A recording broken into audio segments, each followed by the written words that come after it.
Hi, my name's Megan Hansen, and this is week 7 of Social Issues and Technology.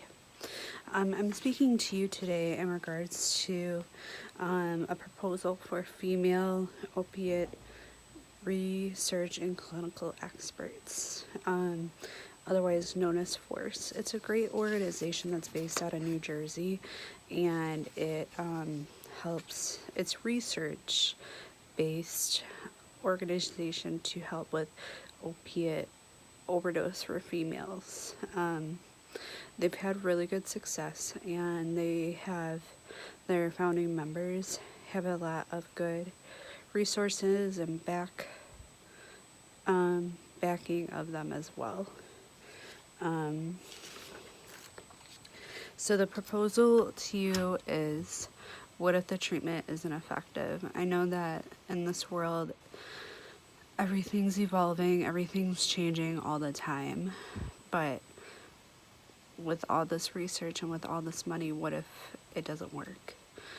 We know that people relapse all the time, so what are you going to do to help that patient if they relapse again, or if they, what are you going to help how are you going to help the family cope with if they do end up passing away from an overdose?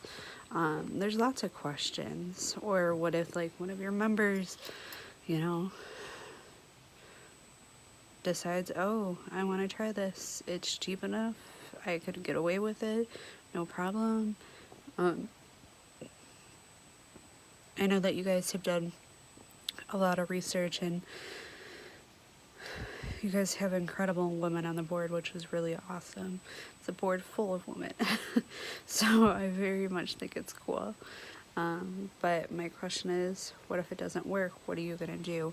How are you going to tweak it to help it work, to be successful, to be set up like how you guys dreamed of it to be?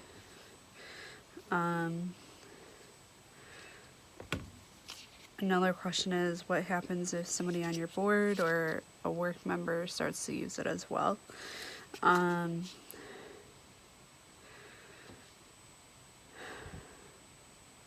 I currently work in the medical field, so I see all different kinds of people coming into the ER. They come in high as a kite with opiates, heroin, anything, and I think that you guys are a great resource, that you guys are going to be able to reach out to a lot of people. My question is, how much money is it? Is it not, so I know it's non-for-profit, so is it free, or is there a fee? What if somebody can't pay that fee that really needs it? What if their family can't help support them during that? How are you guys supporting them if they're surrounded by it? Do you guys refer them to like a dry facility basically, or what happens with that?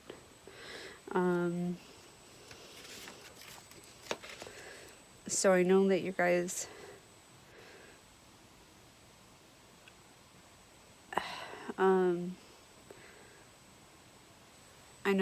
have done a lot of research as well about how counseling does help. What if the patient doesn't match up with the counselor very well? Is there multiple different counselors that you guys can help with that patient as well? Because each patient's different, each counselor is different. I know from that too, because since I go to counseling, that I didn't like one counselor, so I had to go to another counselor. So how do you guys react to that as well?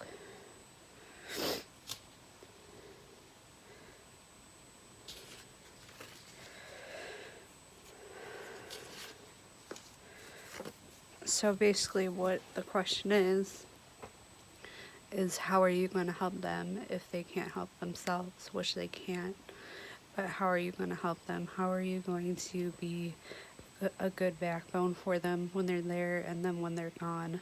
What are you going to do when all that is done?